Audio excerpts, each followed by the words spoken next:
Working in the high-end furniture game, you meet all sorts. But Jake? He was something else. Every Thursday, like clockwork, he'd stroll into the showroom with a coffee in hand and a lopsided grin that said he owned the place, even though he never bought squat. I remember the first time he walked in. I was arranging a display of Italian leather sofas, real pricey stuff.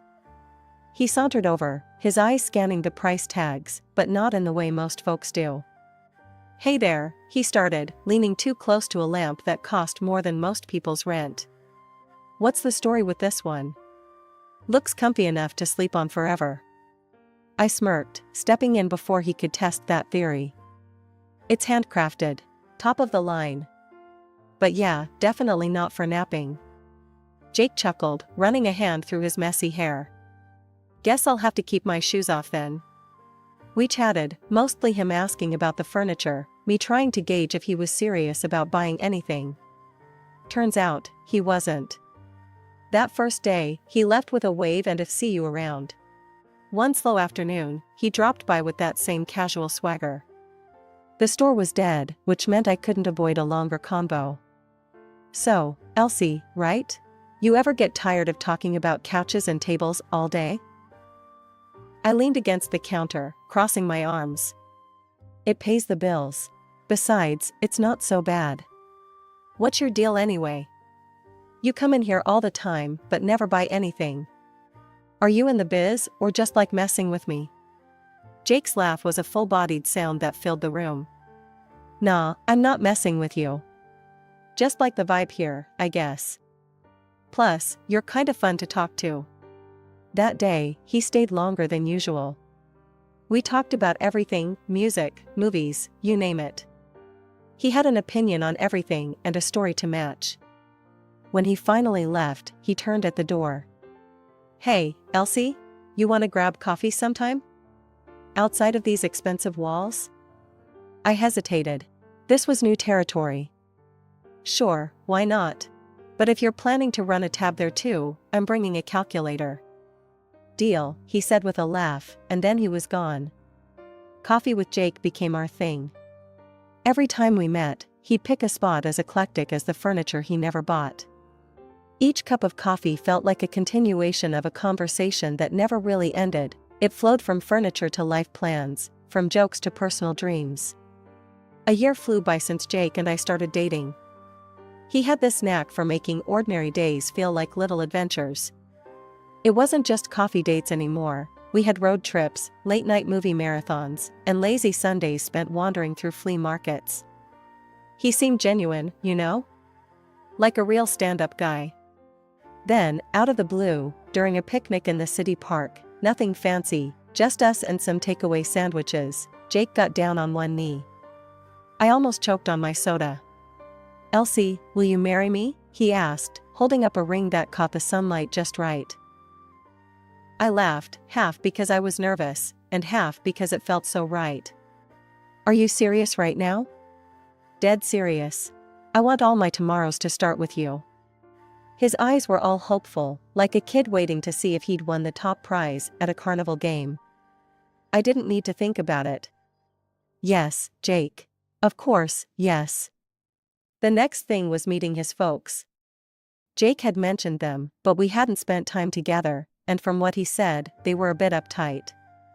He decided it was time to introduce me properly, so he planned a dinner at their place. When we arrived, their house was, let's just say, eclectic. Every corner crammed with some fancy piece from a different era or style. It was like walking into a museum where all the exhibits got mixed up. Jake's mom, Lydia, was as cold as the November air when she opened the door. "You must be Elsie," she said, eyeing me like I was a piece of furniture she couldn't quite place. "Yes, nice to meet you," I managed, trying not to let her scrutiny get to me. We sat down to dinner, and the vibe was stiff. Jake tried to lighten the mood, but his dad, Harold, only thought a bit after Jake mentioned my job at the luxury salon. "So, you work with expensive furniture? Designer pieces?" Harold asked, his tone shifting from indifferent to slightly intrigued. "That's right," I said. "I help people choose pieces that work for their homes." Lydia perked up too. "And you have savings? that's good. Very good. The conversation slowly turned to their interest in my financial stability rather than getting to know me. It was awkward, but I played along. After dinner, Lydia cornered me in their living room turned bizarre showroom.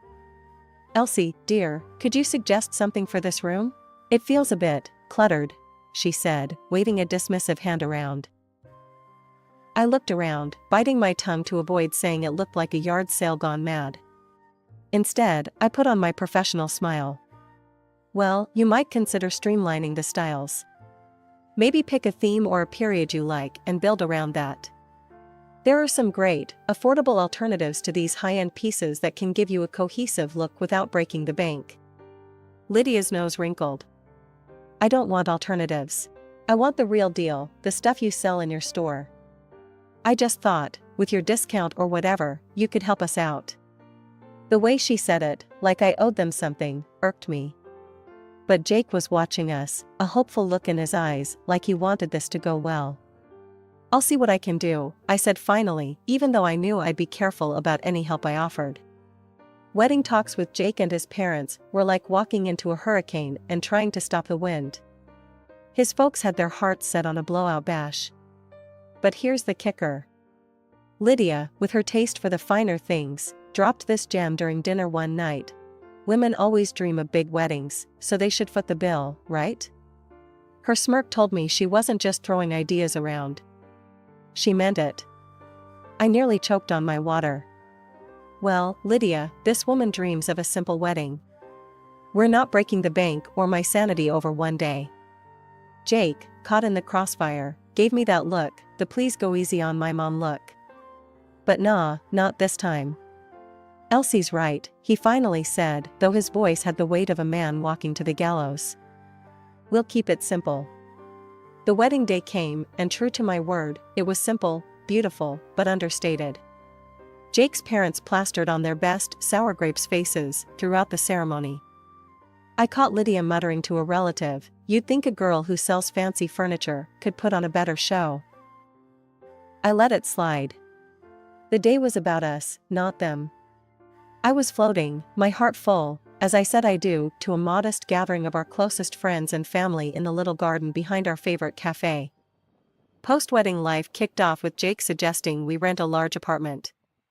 "You can deck it out just how you like," he said, knowing full well his bank account was running on fumes.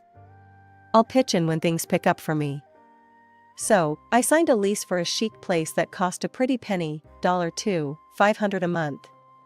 My savings took the hit for the furniture and appliances. I went all out, styling it into a space that could have graced the pages of a design mag. When his parents visited, Lydia's eyes nearly popped out. "This place, it's like something out of a movie," she gasped, touching the suede of the couch like it might vanish. "I want this. All of this." Jake beamed like he'd built the place himself. "Elsie has an eye for style," he boasted to his friends over drinks one evening, the apartment serving as the perfect backdrop for his tall tales of taste. "But the bills? All mine. Rent checks, furniture receipts, you name it." My bank account knew the truth, even if Jake was playing the part of the man of the house. One particularly sharp memory was when Lydia pulled me aside during one of their visits, her voice a mix of honey and vinegar. "Elsie, darling, maybe you could help us do the same with our place? Since you're so good with money and all." The way she said it, like I was some kind of cash wizard, it almost made me laugh. Almost. "Lydia, decorating's one thing, but managing money's another. You start with a budget, something realistic." Her face fell. Clearly, budget was a dirty word in her book. But I wasn't about to school my mother-in-law on finances on top of everything else. The grind at the luxury furniture salon paid off. After months of hustling, the bosses noticed, and bam, promotion landed in my lap. They shuffled me over to the wholesale department, a whole new game with bigger clients and bulk deals. The team there was tight-knit, but they welcomed me with open arms. One person, in particular, made the transition smoother, my new boss, Sarah. She was around my age, sharp as a tack, and had an eye for design that even I admired. We clicked right off the bat, swapping stories about nightmare clients and dream projects over coffee breaks. One evening, back at our plush apartment that I'd decked out from my own pocket, I mentioned Sarah to Jake over dinner. She's got this killer instinct for deals, you know? Closed two just this week that everyone thought were dead in the water, I said, passing him the salt. Jake, munching on his spaghetti, looked intrigued. Sounds like a powerhouse. We should have her over for dinner, show off some of your handiwork here. Might be good for your career, huh? So, we invited Sarah over the following weekend. I spent the day tidying up, while Jake decided he was Gordon Ramsay. The menu was his doing: roast chicken, garlic mashed potatoes, and green beans, fancy, but not too over the top. Sarah arrived on time, her eyes widening as she stepped into the living room. Wow, Elsie, this place is incredible. You did all this? All her, Jake chimed in, leading her on a tour. Wait till you see the dining setup. Dinner was lively, thanks to Jake. He was on a roll, cracking jokes, refilling glasses, laughing a little too loud. At some point, he was more of a host than I was in my own home. I caught him a few times, being extra attentive to Sarah, laughing a touch too heartily at her jokes, which were funny but not that funny. It bugged me enough that I pulled him aside while Sarah was in the restroom. Hey, what's with the show? I whispered, nodding toward the dining room. Jake kept his voice low, a serious look crossing his face for just a second.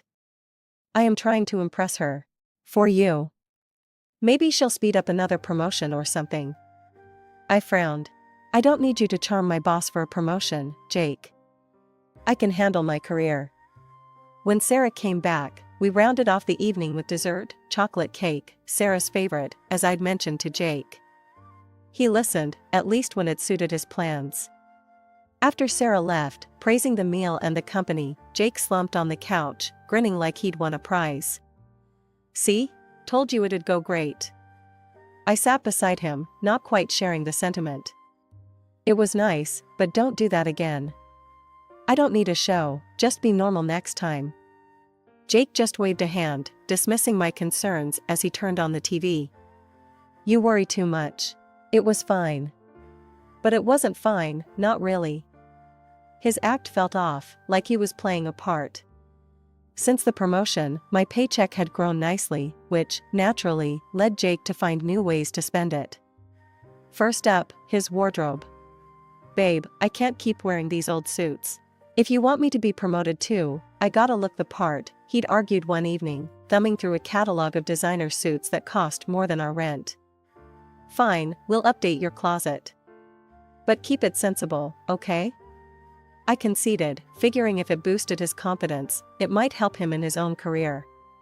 The new Jake was a dapper one, and he was all too eager to show off his revamped style. Not long after the wardrobe overhaul, he had another idea. How about dinner out with Sarah again? Could be fun, right? It sounded harmless enough, so I agreed. The night was a success, full of laughter and pricey wine. At the end of the evening, when the check came, Jake made a show of grabbing it. Let me get that for you, he told Sarah with a flourish. She smiled, a bit awkwardly. Oh, you don't have to, but thank you, Jake. Then, with his hand on the leather folder, he leaned in close to me. Babe, can you cover this? Just play along. Puzzled and slightly annoyed, I nodded, slipping my card to the waiter while Sarah was distracted.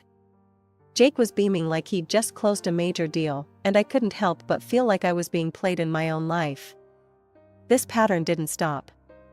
Dinners turned into weekend getaways, which Jake insisted on initiating, and I unwittingly financed. He'd tell Sarah, "Don't worry about the cost, we've got it," while winking at me across the room. It was during one such trip, a luxurious beach resort stay, that I hit my breaking point. As I signed yet another exorbitant bill, Jake clapped me on the back. Isn't this great? Sarah's having a wonderful time. Good for your career, this. That night, in our hotel room, I confronted him. Jake, I can't keep this up. These trips, these dinners. It's too much. We're supposed to be a team, but I feel like your bank more than your wife. Jake's face darkened, his voice cold and sharp. I'm doing this for you, for us. If you can't see that, maybe you should just enjoy it alone. I'm busting my ass here trying to help your career. After that, things changed. Jake started staying late at work, or at least that's what he said. Sudden meetings, unexpected calls, it became his new normal. I was sad, sure, but also furious. I wasn't going to be his meal ticket anymore. The joy of our dinners and trips had soured, turning into a reminder of how much I was losing, not just money, but a partner I thought I knew. The call from Sarah to come to her office immediately sent a cold wave of anxiety through me. What could it be? My mind raced with every possible mistake I might have made, every deadline, every email. I knocked on her office door, my heart hammering in my chest, and stepped inside. Sarah was sitting behind her desk, her expression serious, the usual warmth absent. My gaze fell on an alarming number of bouquets and unopened gift boxes piled in one corner. "Elsie, please, have a seat," she gestured to the chair across from her. "We need to talk about something important." Her tone was so grave it made my stomach turn. I sat down, clutching my hands in my lap, preparing for the worst. Sarah sighed, her eyes meeting mine with a mixture of concern and discomfort. "It's about Jake," she started, and my heart sank. "His behavior has been, well, inappropriate." I blinked, confused. "Inappropriate how?" She gestured to the gifts. "He's been sending these. Flowers, jewelry, even designer clothes. It's excessive and, frankly, uncomfortable for me. He's crossing professional and personal boundaries, Elsie." I felt a hot flush of embarrassment. I had no idea," I stammered, feeling naive and foolish. Sarah leaned forward, her voice softening. "I value our friendship, and I respect you immensely, Elsie. That's why I need to be honest. He's making advances. I've told him repeatedly that I'm not interested, that I see him only as your husband, but he isn't listening." I swallowed hard, a lump forming in my throat. "Thank you for telling me, Sarah. I'll handle it." My voice was a whisper, barely holding back tears. I got home, still reeling, only to find Jake in the living room, a suitcase by his side. His demeanor was light, almost giddy, which only fueled my growing anger. "There you are. I've got news." He beamed at me impudently, as if oblivious to the storm inside me. "I've decided it's time for a fresh start. Quit my job today, and I think it's best if my parents move in here. You should find another place." His words hit me like a physical blow. "What are you talking about, Jake? Your parents? Why would I leave?" He shrugged, annoyingly calm. "Come on, Elsie. This place is too good for just us. And let's be honest, it fits their style more. Plus, you can afford another spot, no big deal, right?" I stared at him, disbelief and anger intertwining. "No big deal? You cheat, you lie, you spend my money, and now you kick me out?" "Whoa, cheat? What are you on about?" His feigned ignorance was infuriating. "Don't play dumb, Jake. Sarah told me everything, the gifts, the advances. How could you?" My voice cracked, tears threatening to spill. Jake's face hardened. "So what? She's richer and more promising than you, so I just want to get a better life. Just pack up and go, Elsie." His words were a dagger, cutting through any remaining ties of affection I had for him. That night, I lay in the spare bedroom, the reality of my crumbling marriage suffocating me. Jake's betrayal was clear, his intentions laid bare. By morning, I knew what I had to do. The next morning, I had found a new apartment online, a smaller, quieter place that felt like a fresh start. I signed the lease electronically and called the movers, all before Jake had even stirred from his sleep. As the movers started arriving, I was methodically showing them around, pointing out what to take. I'd gathered all the receipts and proofs of purchase for the furniture, my furniture, that I'd paid for with my hard-earned money. I was ready, determined. Jake stumbled out of the bedroom, bleary-eyed and confused as he saw the movers loading up boxes. "What's going on, Elsie? Why are you taking the furniture?" I held up the folder stuffed with receipts. "Because it's mine. I bought it, I paid for it, and it's coming with me. Any questions?" He opened his mouth, then closed it, the reality hitting him as his eyes swept over the evidence in my hands. Just then, his parents burst through the door. His mother, Lydia, took one look at the scene, movers carrying out chairs and tables, and she lost it. "Stop. Stop right now. Put my furniture back." The movers paused, looking unsure. I nodded firmly at them. "Keep going, guys. It's all documented." Lydia was frantic, her voice rising in panic as she turned to Jake. "How are we supposed to live here without any furniture? What are we going to do?" I couldn't help but laugh. "Oh, don't worry, Lydia. I'm sure Jake's new girlfriend will furnish your lives splendidly," I said, the sarcasm dripping from every word. His mother looked at him hopefully, her eyes darting back and forth between the emptying apartment and her son. "And your little boss is going to buy us all this? Is she going to take care of us now?" I shook my head, almost in disbelief at their audacity. "Actually, I spoke to her yesterday. She wants nothing to do with you or Jake. She's sending back every ridiculous gift he bought." The look on Jake's face was priceless, a mix of shock, embarrassment, and a realization that his schemes were crumbling around him. Lydia's wrath turned to her son as she poked him hard in the chest. "You fool. We could have had a good life here with Elsie supporting us, and you ruined it." Jake's desperation was palpable as he turned to me, his voice shaky. "Elsie, please, don't do this. We can fix it. We can start over." I handed him an envelope, the divorce papers I had prepared. "This is the only thing left to start over. My lawyer will call you." As I walked out of the apartment, I didn't look back. I was leaving behind more than just a bad marriage and a duplicitous husband. I was leaving behind the old Elsie who tolerated far too much. Settling into my new apartment was like breathing fresh air after being submerged underwater for too long. The place wasn't as large as the last, but every square inch of it was mine, truly mine. I threw myself into decorating, picking pieces that weren't just stylish but spoke to my newfound independence. I went for bold colors this time, vibrant blues and emerald greens, each room a testament to starting over. Meanwhile, Jake and his parents weren't faring so well. Last I heard, they couldn't keep up with the $2,500 rent without my paycheck and had to downsize dramatically. They ended up in a cramped, run-down place on the other side of town. Jake refused to settle for a regular job. He bounced around, looking for another golden ticket, while his mom, Lydia, had no choice but to get a retail job. Their palace built on expectations had crumbled, and from what snippets I caught through mutual friends, so had their tolerance for each other. Then, one afternoon as I was setting up a new art piece in the living room, my phone rang. The sweet, sugary tone of Lydia's voice oozed through the speaker when I answered. "Elsie, darling, it's Lydia. How have you been? We've all missed you so much over here." I almost dropped the phone, half laughing, half in disbelief. "Missed me, Lydia, or my paycheck? Let me guess, you want me to come back? To what? Watch Jake chase dreams while I foot the bill? No thanks, Lydia. You don't understand, Elsie, we're family." She tried again, her voice now a mix of desperation and saccharine. "Family?" I scoffed. "Family doesn't use each other, Lydia. You should try supporting yourselves for a change." Before she could respond, I hung up and blocked the number. That part of my life was closed, sealed, and good riddance to it.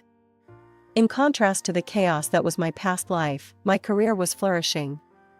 Sarah and I had grown closer, her respect for me solidifying after I handled the personal turmoil with as much grace as I could muster. She hinted last week that another promotion was on the horizon, something that would put me even more in control of my professional path. It was like the universe rewarding me for all the hardships. One evening, sitting in my newly decorated living room, I reflected on everything that had happened. The apartment looked incredible, a true reflection of my style and spirit.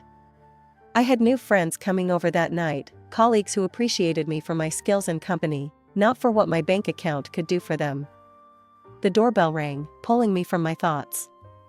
I opened the door to smiling faces, genuine and happy to see me. As we gathered around the sleek, modern dining table I'd picked out myself, laughter filled the space, bouncing off walls that echoed a new chapter of my life.